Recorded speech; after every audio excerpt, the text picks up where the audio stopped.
Somebody once told me I should not stand in front of a lectern because that's what I always do, so I'm not going to do that. Take some risks in front of a friendly audience. Hello, lovely to be here.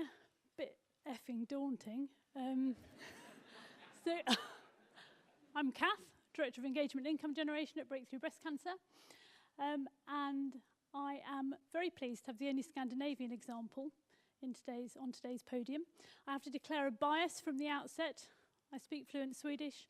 I've lived in Stockholm and worked there, and I'm half Finnish. Although before the geography nerds in the audience start sending me stiff emails, I do know that Finland is actually a Nordic country and not a Scandinavian one. I think I am genetically predisposed to enjoying things that involve jumping into cold water, so that's probably one of the reasons that I really like this, but there are lots of other reasons why I really like it, which I'm going to share with you. So I'm going to talk to you about Norway's Cold Water Challenge, or Hopp i havet, as they call it in Norway. So what can I tell you about this? Well, the charity involved is the Norwegian Cancer Society. And I guess if you had to describe them in a nutshell, it would be a beautiful marriage of CRUK and Macmillan. A kind of Uber cancer charity, which is a tiny bit scary for somebody like me fundraising in the cancer sector. They raise about £45 million a year, which isn't bad considering the population is 5 million. And they have the usual mix of fundraising. Interestingly, in their annual report, they talk about the fact that they are committed to not doing any telemarketing, so dispatches would certainly approve. So where did this idea start? Well, it wasn't Norwegian Cancer Society's idea at all, actually. And very similarly to No Makeup Selfie, which Catherine talked about earlier, this was something that was started very much by the people. 1st of May 2014, so earlier this year, people started jumping in the ice-cold water off the coast of Norway, and it is about 7 degrees, so it's pretty chilly at that time of year. And it didn't start off as a fundraiser at all. It started off as people jumping into the water, taking photos of themselves, sharing it on Facebook, and then asking their friends to do the same or pay a forfeit. You know, bottle of wine, bag of herring. After a few days, thank you. After a few days, it turned into something that was much more kind of fundraising focused, and people started giving to the Norwegian Cancer Society, among other people. So what can I tell you about it? Well, the first thing to tell you is it raised shed loads of money. So they raised 3.5 million Norwegian kroner from this activity, which is about £350,000. Again, remember, Norway has a population of 5 million. That is not bad.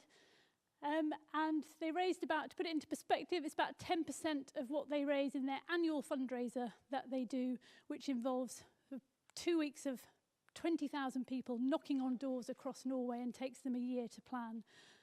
On the busiest day, 10% of the people who visited the website made a donation, and that is pretty extraordinary actually, because normally their website is used as an information source for patients and their families, so that people don't really donate through the website. The other really important thing about this, mobile really did rule. I'm sure Paul de Gregorio would be pleased to hear that. Lovely graph from Beata at Norwegian Cancer Society. The pink bit is people who donated by text. The green bit is people who donated via their mobile online. And the little valley of Eurovision, which I really like, some people were too busy watching telly to vote. And 70% of the people who gave to this gave by mobile. So not including tablet, just mobile. And what you can see, obviously, is that, you know, when spur of the moment gets involved, then mobile is people's go-to medium of choice. And they texted, so 53% of the people who donated to this campaign donated by text. So what can we learn? Well, the first thing is keep your finger on the pulse. They're really good at that. They keep a very beady eye on social media at Norwegian Cancer Society. They monitor social 7 in the morning to 11 o'clock at night, 7 days a week. Out of hours, they have 4 people, not all of whom have social in their job title, who monitor it. They then built a really clear picture. So they went to the people in the back office very quickly, said to the database guys, you know, are these people we know? Said to the people on the analytics team, what are people doing? You know, are people giving to, what's happening here? Who's giving? How are they giving? And then they swung into action. They made sure everybody had the right information very quickly so they could talk to the press, talk to the media, stoke the fire because they knew it would be a short-term opportunity. And they made it very, very, very easy to give. So donation forms are really easy to navigate online. Short codes are really easy to find by text. The final thing, so all of those things kind of point to an organisation that's fabulously organised, absolutely brilliant. Back office stuff works really well. But my favourite thing, and the reason I'm so passionate about this, is that they made it hugely personal. They thanked people massively. They were hugely grateful for the support that they got from the Norwegian people. And they this is the equivalent of a kind of CRUK, but they behaved as if they were a small local charity. I just want to show you a very short piece of film.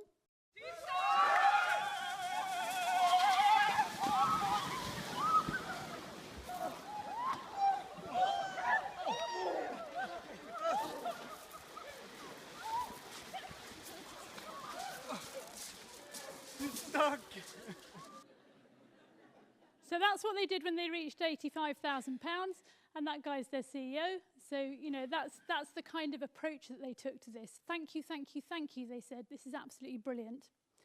So just a tiny word on follow-up. I spoke to Bea last week at the Norwegian Cancer Society and said to her, so how have they, what have you done with this? How have you kind of mined this wonderful data that you've got?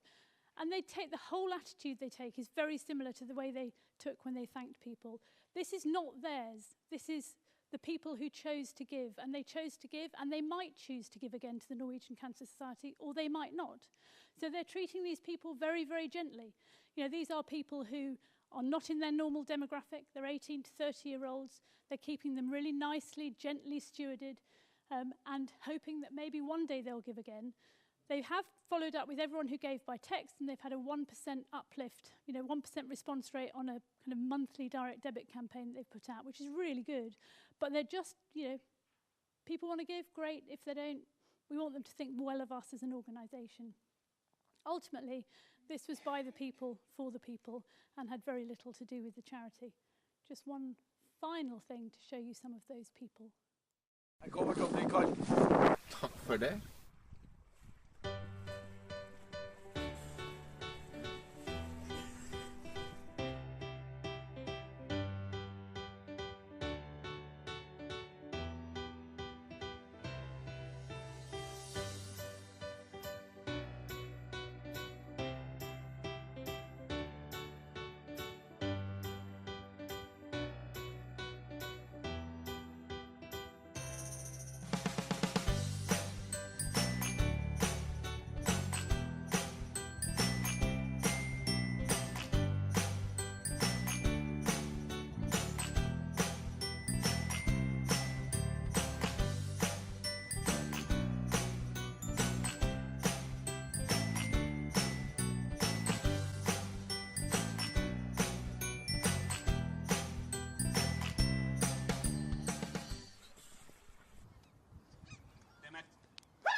I say power to the people. Thank you very much.